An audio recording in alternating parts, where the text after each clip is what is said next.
estamos?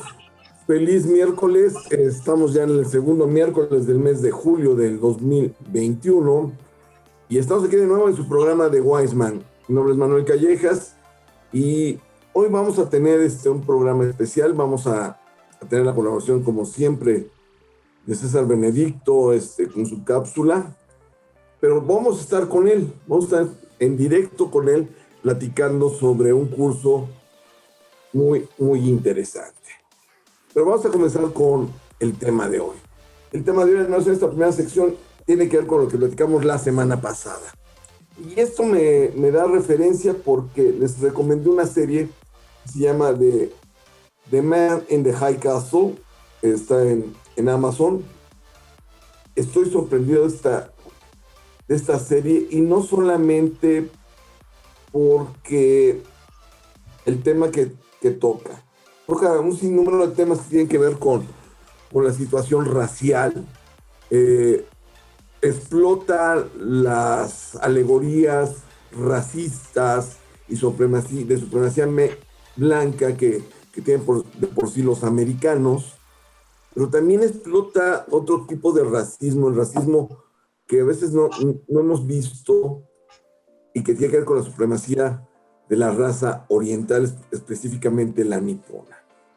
Estoy muy apasionado con esta serie. Me está gustando. Ya la cuarta temporada como que pierde de rumbo algunas cosas, pero sigue siendo interesante. Y lo toqué la vez pasada. ¿Por qué?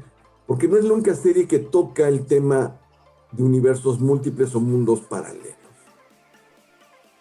Y lo mencioné, lo mismo ocurre en la serie de Loki de Disney Plus, donde se toca el tema, y es un tema que está tratando de meter mucho hoy en día lo que es Marvel Comics y el universo cinematográfico de Marvel, no solamente por Marvel, sino también con Sony en la parte de Spider-Man. Spider-Man está el rum, no sé si se vaya a hacer o no, que la próxima película que se estrenará de Spider-Man, de Tom Holland, aparecerán los otros Spider-Mans que hubo, haciendo una sincronía de lo que se vio en esa película de cómic de Spider-Man y del multiverso, donde veíamos a la nueva versión de Spider-Man en un universo paralelo, que es un niño de color, latino, donde de alguna otra forma interactúa con otros Spider-Man. Pero no quiero meterme en ese rollo. Más que nada quería tocar el trasfondo científico que hay de esto, y lo había mencionado la vez pasada. Y no es algo nuevo, o sea, el hablar del multiverso es algo que está ahí desde la era de la griega clásica. Los clásicos científicos griegos, como Demócrito y sus discípulos, alegaban que era posible esto. Y lo alegaban sin poder hablar todavía exactamente lo que era el cosmos, porque para eso el cosmos tenía que ver con la configuración realmente de Atenas y la Esparta, de esos tiempos. Ellos hablaban de 4 esencias: el aire, el fuego, la tierra y el agua. Luego esto se vuelve a retomar, pero nosotros podemos encontrar que la teoría, desde Aristóteles hasta Einstein, del multiverso, el multiverso existe. Es impresionante cómo se retoca y se retoma esto, pero lo que me importa hoy es la importancia, porque acabo de ver una película que no tiene que ver nada con las otras 2 series, donde se toca el tema del multiverso.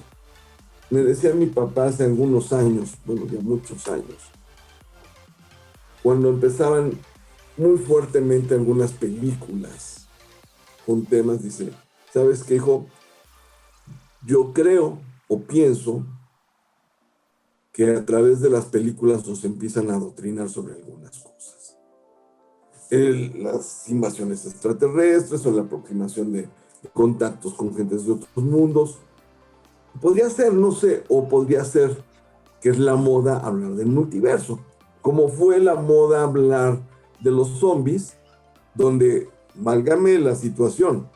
No sé si lo sabían, pero hay un protocolo por parte del Pentágono de la Defensa de Estados Unidos en caso de una contingencia zombie. Esto es real, ¿eh? O sea, no es mentira. Entonces algo debe existir, ¿sí? Las películas de ciencia ficción, de invasiones extraterrestres, las películas de conflagraciones entre Estados Unidos y Rusia por cuestiones nucleares, estuvieron de moda, las de posesiones satánicas, y ahora como que se viene el rollo del multiverso. Entonces, en lo que son peras son manzanas, está interesante este rollo, y hay revistas, me puse a investigar, que tratan del tema, ¿no? Y yo hablaba, por ejemplo, la semana pasada, de que Bohr y Heisenberg, aquellos teóricos de las teorías atómicas, y ya hablando de atómicas no quiero hablar de la bomba atómica, sino de la configuración del átomo como tal, ellos hablaban de la posibilidad de esto. Y una posibilidad de esto son aquellas nuevas partículas subatómicas que se han descubierto. Él lo mencioné en el programa de hace como un año, un poquito más, donde hablé del efecto Mandela. Chequen el programa del efecto Mandela, donde platico de esto. El efecto Mandela es que realmente nuestro universo, después de la aplicación del acelerador de partículas, generó una avería en el universo y fusionó nuestro mundo con otra realidad paralela. No estoy diciendo que sea cierto, pero hay muchas cuestiones que nos ponen a pensar de esto. Vean, chequen lo que es el efecto Mandela. Hay gente que recuerda cosas que nosotros no recordamos. Está raro, pero no quiere decir que sea cierto. Puede ser otras cosas de cuestión psicológica, pero todo esto viene a colación. Entonces es importante, yo creo, no perder de ojo en esto. No perder de ojo en esto porque en el último capítulo de la serie, no la he terminado, los del mundo paralelo que tenemos, donde gobiernan los nazis, donde los nazis ganan la guerra igual que los japoneses, encuentran la forma de empezar a viajar a nuestra realidad, a nuestro mundo, y empiezan a sabotear algunas cosas. Y esto lo vi en un capítulo ayer, y me dio el tema para hoy. ¿Por qué? Porque hablan del asesinato de Kennedy y de los intentos fallidos de los vuelos a la luna. Yo no me remonté a los vuelos a la luna, pero sí me vino algo a la mente. ¿Cuántos intentos fallidos o misiones preprogramadas a Marte hemos tenido y no se han llevado a cabo? ¿Por qué no hemos regresado a la luna? ¿Por qué no hemos llegado a Marte? ¿Por qué no hemos ido a otro planeta? O sea, hay varias cuestiones que vuelven a salir, y me lleva al programa que hice hace casi un año, donde hablaba de la teoría de la conspiración y de las leyendas urbanas, donde hablé esto, ¿no? O sea, de que el hombre realmente no ha llegado a la luna. Es una teoría creacionista, ¿no? Como hay muchas otras, como de que Luis Miguel no es Luis Miguel, o Paul McCartney murió hace muchos años y no es el Paul McCartney que conocemos. Pero sin lugar a dudas, esto nos va a dar colación para poder entrar en el próximo módulo. Pero antes de eso, quiero dejarlos con el video de Cisterna de Sol de cada 8 días, con la colaboración de César Benedicto sobre su recomendación literaria. César, bienvenido, te abro el espacio. ¿Qué tal? Yo soy César Benedicto Callejas, desde Cisterna de Sol para The Wise Man, la recomendación literaria de la semana. Un libro que toca fibras sumamente sensibles del espíritu religioso occidental, cómo asume el pueblo judío la presencia de Jesucristo, pero dentro de una metáfora de los primeros días del Estado de Israel, en el cual se encuentran la decepción, el amor, la esperanza, la guerra, todos estos sentimientos y circunstancias que afectan directamente el sentido de lo humano, la condición humana propiamente dicha. Me refiero a Judas, de Amos Oz, excelente escritor recientemente fallecido, israelí, un hombre de paz, un hombre de concordia y un hombre de diálogo, como se manifiesta en este libro. No se lo pierda, aproveche esta oportunidad de asomarnos a un universo del todo distinto al que habitualmente conocemos, y sobre todo la reflexión profunda, humana sobre el ser de cada uno y nuestra condición con lo divino y con lo humano. Muchísimas gracias. Yo soy César Benedicto Callejas desde Cisterna de Sol para The Wise Man. Muchas gracias, César. Como siempre, costosa tu recomendación de cada 8 días de los libros. Y pues vamos a ir a un comercial, a un corte.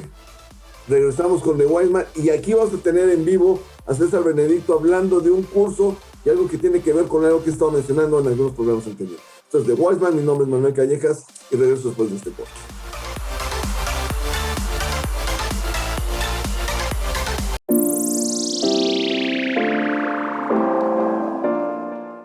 ¿Qué tal? Esto es The Wise Man, mi nombre es Manuel Callejas y estamos de vuelta aquí. Estamos hablando de la cuestión de los multiversos y cuestiones extrañas. Y tengo el honor de tener a César Benedicto, el doctor César Benedicto Callejas, aquí de nuevo, donde la razón de la invitación tiene que ver con que nos promocione primeramente un curso que trae de unos libros prohibidos. Bienvenido, César. Platícame un poco sobre este curso y todos esos libros.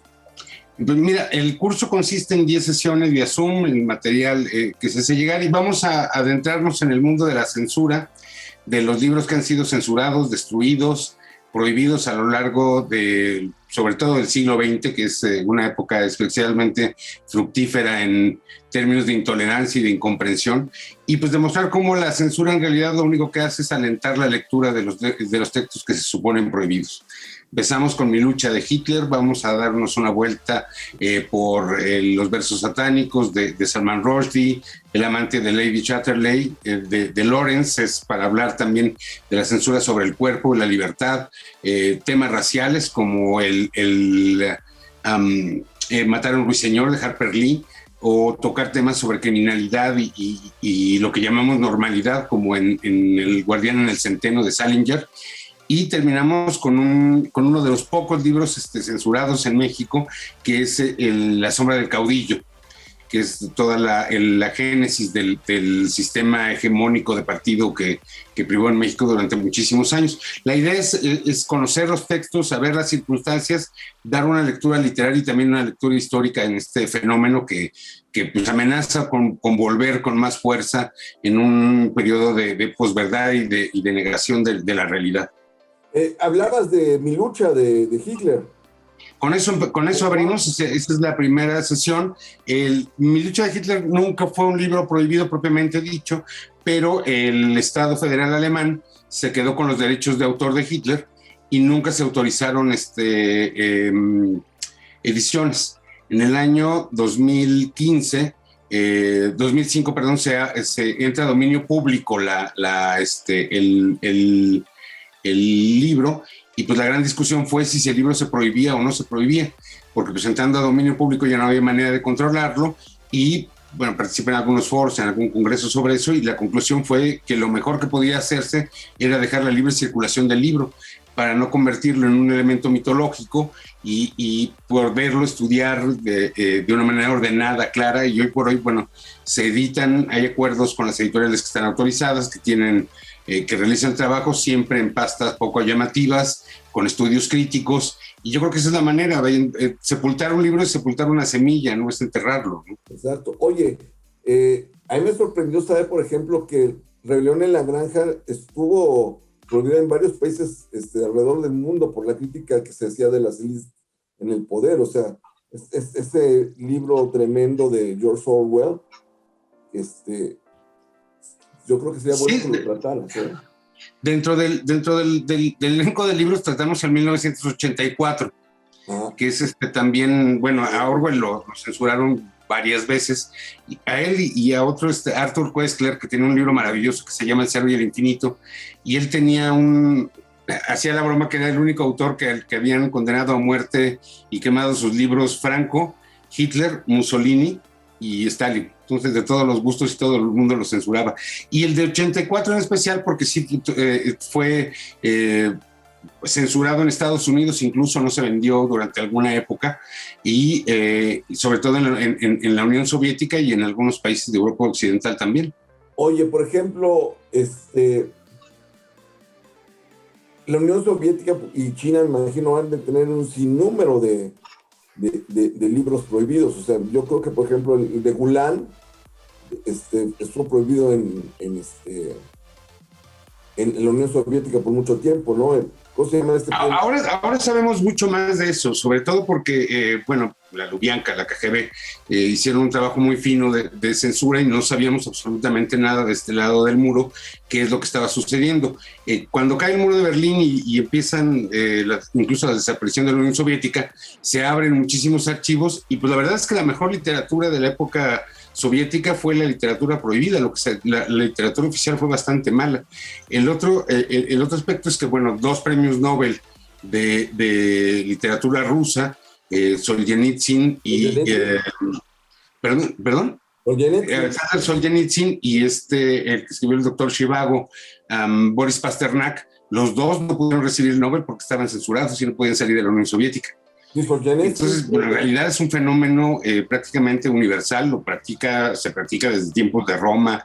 El emperador Izcóatl en México también quemó libros antes de la llegada de los españoles, y creo que es común adentrarnos en esta idea de quiénes somos frente a la libertad y qué tan potente puede llegar a ser el Estado frente a algo que es mucho más durable que el Estado mismo, ¿no?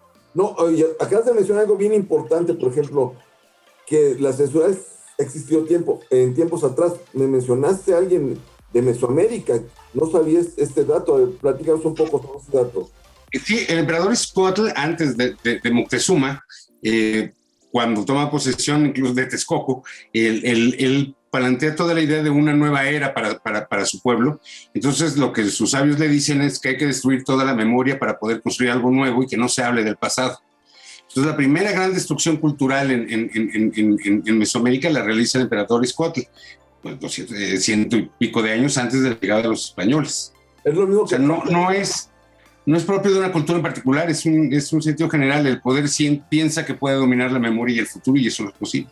Y lo vemos también en años más atrás, cuando se queman todos los tomos y papiros de la biblioteca de Alejandría. ¿Recuerdas eso también? Donde se estudia muchísimo el conocimiento del mundo antiguo. La destrucción de los textos árabes en la unificación de España. Es una práctica muy común, ¿no? Las guerras de religión en Europa entre católicos y protestantes trajeron una destrucción enorme de libros.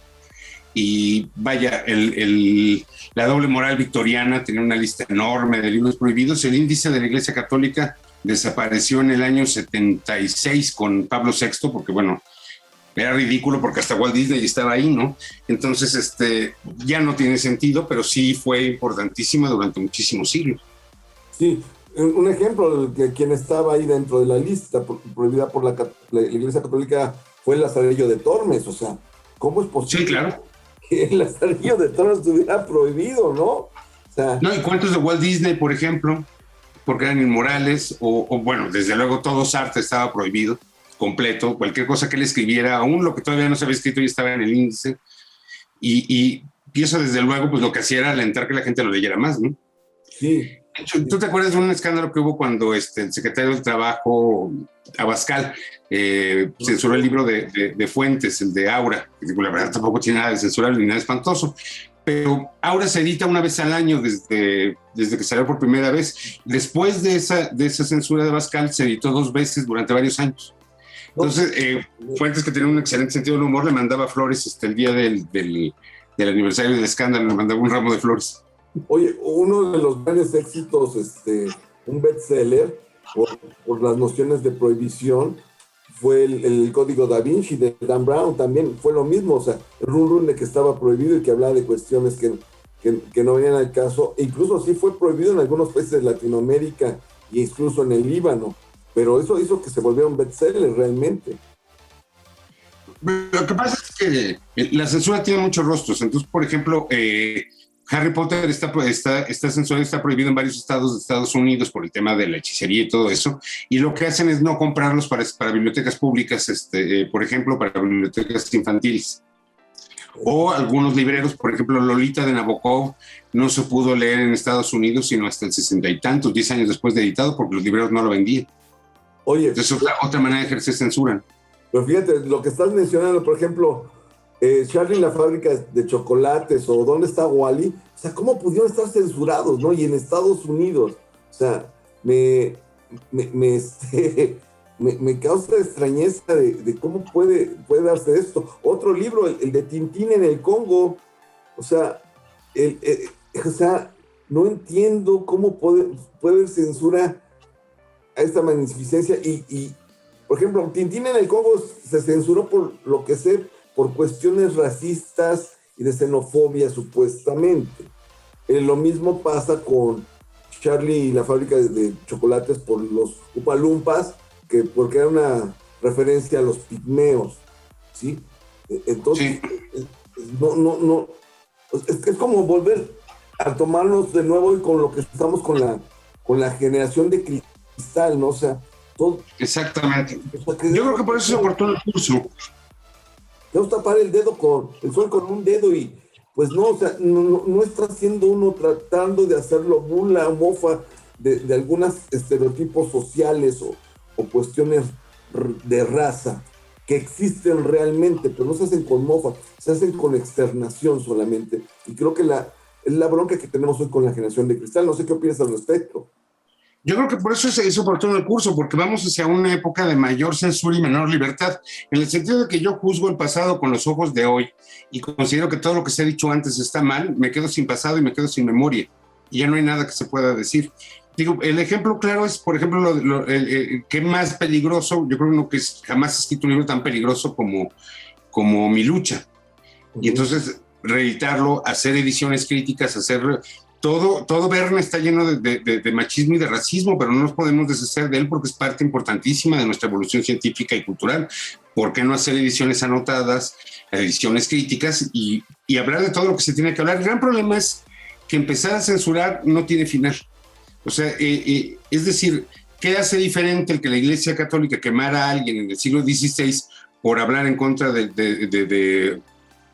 no sé, de la virginidad de María, a decir ahora que cualquier cosa es racista?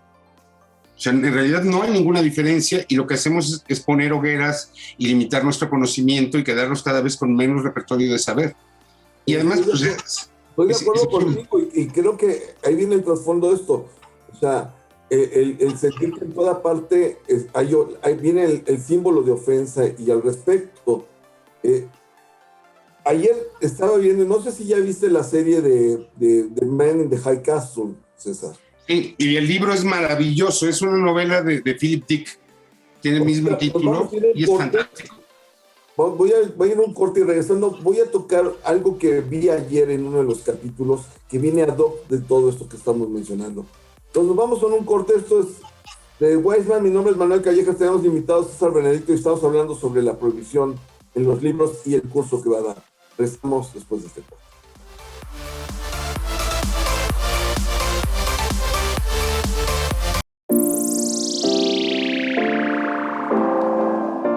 ¿Qué tal? Esto es de Wiseman, mi nombre es Manuel Callejas, estamos de vuelta aquí. Tenemos invitados a César Benedicto, estamos hablando sobre la prohibición literaria y otras maneras de censura y un curso que él va a dar.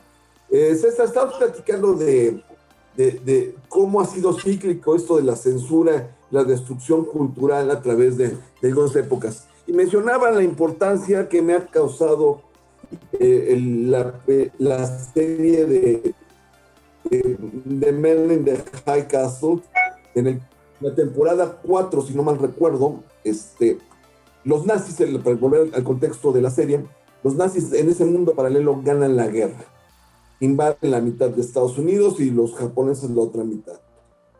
Y Himmler, que hereda el trono después de la muerte de Hitler, ordena destruir todo reminiscencias de la cultura estadounidense. La destrucción del monumento a Lincoln, la destrucción de la Estatua de la Libertad y cosas así, y reeducar a la nueva generación, a la juventud neonazi de los Estados Unidos. Y salen los jóvenes esa noche que destruyen la Estatua de la Libertad a destruir la Biblioteca Central, otras bibliotecas y museos. Y le dice el gobernador nazi de todos los estados de Estados Unidos, que son nazis, que si le mandan a la policía y a los bomberos, y dice Himmler, no, Esto es tan precioso como la noche de los cristales rotos. Y para quien no sabe o no recuerda que fue la noche de los cristales rotos, fue cuando aquella ocasión salieron los nazis en la Alemania de la preguerra a destruir todo el acervo cultural pseudo-semita y destruir todo lo que tenía que ver con cuestiones judaicas. Pero ya lo mencionó César, esto no solamente ha ocasionado aquí. Y nos mencionaba, César, de algo al respecto. A ver, coméntanos qué hay. Sí, mira, la serie está basada en una novela magnífica que tiene el mismo título de Philip Dick. Philip Dick es el que hizo Sueñan las ovejas, suenan los androides con ovejas eléctricas, que es Blade Runner. Sí. Y yo creo que es, junto con Stanislav Lem, el mejor autor de ciencia ficción del siglo XX, sin duda. Y lo interesante es cómo esta postura de la ucronía, del qué hubiera pasado si, que termina con la costa oeste en manos de los japoneses, en medio un estado libre americano que está en guerra civil permanente, y la costa este en manos de los nazis. Está una metáfora del mundo. Y lo interesante es que este proceso de destrucción es también muy similar a todo el proceso que le llamamos de desnazificación que los aliados realizan en Alemania durante 30 años, que además es un proceso bien cruel. La gente luego a veces no lo toma en cuenta, pero la capacidad destructiva de las bombas que se tiraron sobre Dresde, Frankfurt, Colonia, es muy superior a la destrucción de las bombas atómicas en Japón. Y de ahí vienen 30 años de desnazificación que le tocan a nazis y a gente común y corriente, ¿no? Entonces nuestra cultura, tendemos a ser culturas destructivas sobre lo que no entendemos. Fíjate que eso es algo que me tocó bien la neurona en la serie, que me gustó. No por el trasfondo político de cómo sería el Estado nazi, sino por los avances tecnológicos. Porque lo mencioné en la emisión pasada. Los nazis no ganaron la guerra por meses. Y mucha de la tecnología que se fue a la Unión Soviética y a los Estados Unidos fue tecnología nazi. Y en la serie vemos, por ejemplo, los vuelos a través de aviones parecidos al Concorde a principios de los 60, en esta América nazi, esta Europa nazificada, trenes a alta velocidad. Luego empezamos a ver ya videófonos. Recordemos que las primeras transmisiones de televisión las hicieron los nazis. O sea, sí. y tú lo acabas de mencionar, la destrucción de esa ciencia y cultura que habían forjado a lo largo de 40, 30 años fue verosímil, ¿no? O sea, Hitler pudo haber sido lo que habrá sido, pero la manera en que impulsó la ciencia y la tecnología alemana es impresionante. O sea, los grandes pensadores en cuestiones tecnológicas y de ciencia del siglo pasado, la mayoría de ellos son alemanes, y alemanes extraídos de la Alemania nazi. Podemos hablar desde Einstein, von Braun, von Neumann. Estoy hablando del creador de la teoría de la relatividad, el creador de los viajes a la luna y el creador de la computación. O sea, sí. Hay muchísimo más, ¿no? Sí, ahora yo creo que ahí lo que sucede es que es la intolerancia y la ceguera del nazismo la que lo lleva a la derrota. Es decir, la mayor parte de los científicos alemanes que le dan vida a la ciencia soviética y a la ciencia norteamericana son gente que viene huyendo de la intolerancia nazi. Y luego la necedad y la obsesión de Hitler con la destrucción del pueblo judío, que le lleva a gastar muchísimo dinero y muchísimo recurso en campos de concentración, dejando de llevar recursos al frente oriental, por ejemplo. Eso también minó su capacidad. Vaya, ¿hasta dónde la fidelidad a una ideología absurda puede llevar a un fracaso monumental como el que vimos? Digo, Walter Benjamin fue el que dijo que la historia la escriben los vencedores, ¿no? Pero no podemos llegar al futuro con vergüenza. O sea, no podemos escribir la historia si no hablamos también de los derrotados y de todos los demás. Creo que ese es el gran punto de por qué los nazis pierden la guerra, pues por esta obsesión destructiva, poco económica. Y Speer, que es el que le llamaban el nazi, bueno, el arquitecto de Hitler, el único gran amigo de Hitler con Leni Riefenstahl, la cineasta, es el que lo dice al final. Dice, bueno, pues sí, si nosotros hubiéramos frenado y hubiéramos sido más racionales, pues hubiera sido otra historia, pero pues somos culpables de nuestra propia ceguera. Y tiene que ver con la censura de los textos, porque espero lo que dices, ¿cómo querían que nosotros supiéramos qué estaba pasando si nosotros destruimos la libertad de expresión? Y los únicos medios que teníamos eran los nuestros y no eran confiables ni eran imparciales. Efectivamente. Y ocurre el todo, por ejemplo, hoy nos causa en alguna parte de la sociedad mexicana aberración las menciones del presidente de la República a desnotar a la colonia española, y a otros les da euforia decir, no sé si está en nuestros genes o qué pasa con nosotros, pero pues a final de cuentas hoy en día todos somos un mestizaje, o sea, cualquier nación en el mundo es mestiza y es la fusión, la evolución de un sinnúmero de culturas. O sea, no podría encontrar hoy, y lo dudo, temo equivocarme, que haya una cultura pura en algún país, en algún punto en el planeta. No la hay. Todos somos una sinergia, un sincronismo de muchas culturas, de muchos pensamientos. Y eso es lo que somos la raza humana. Entonces, pues está ahí. Platícanos un poco sobre el curso, cuánto va a costar, dónde va a ser, cómo se va a dar, mi querido César. Mira, el curso está son 10 sesiones vía Zoom. Para cada sesión se recibe un material exclusivo que yo mismo elaboro en su mayoría, y al final de la sesión, el día siguiente, se recibe la grabación del video. Quienes así lo deseen también reciben una asesoría para poder escribir un ensayo que publicamos en el blog al final del curso con los participantes que así lo deseen. El curso tiene un costo de $1,200. Desde luego, haciendo mención de Weisman, podemos ofrecerles con todo gusto un descuento. Y para mayor información y para inscripciones, pues está la liga del blog, cesarcallejas.me, Cisterna de Sol, o al WhatsApp del blog, que es el 5530 48 87 51. Entonces ahí está toda la información. La idea es crear una comunidad lectora. Este es más o menos el 20º curso que damos desde Cisterna de Sol, y pues hemos conformado una buena comunidad de aficionados a la lectura, que vamos tocando temas distintos, porque yo creo que la mejor manera de promover la literatura y la cultura es socializarla, hablar de ella como quien se junta a hablar de fútbol o como quien se junta a hablar de modas, ¿no? No tengo nada contra los programas rosas, pero si hay gente que se junta a hablar el chisme de actores que no conoce, pues vamos a juntarnos para hablar de autores que podemos llegar a conocer. Exacto. Oye, yo quiero dejarte abierta la puerta para que hagamos otro programa que tengo por ahí ya pensado, y te voy a poner a estudiar, que creo que no va a ser necesario porque estoy seguro que vas a dominar el tema. Pues hice un programa donde hablé sobre libros prohibidos por la iglesia, y en él hablé de los evangelios apócrifos. Sí. Hablé de las cartas de María Martona o Bartona, no me acuerdo cuál es el apellido, y lo tengo.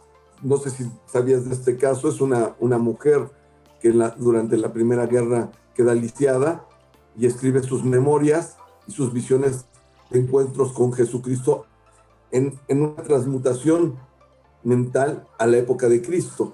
Ese y otro que mencioné en esa ocasión fue Caballo de Troya, los primeros 3 tomos de Caballo de Troya.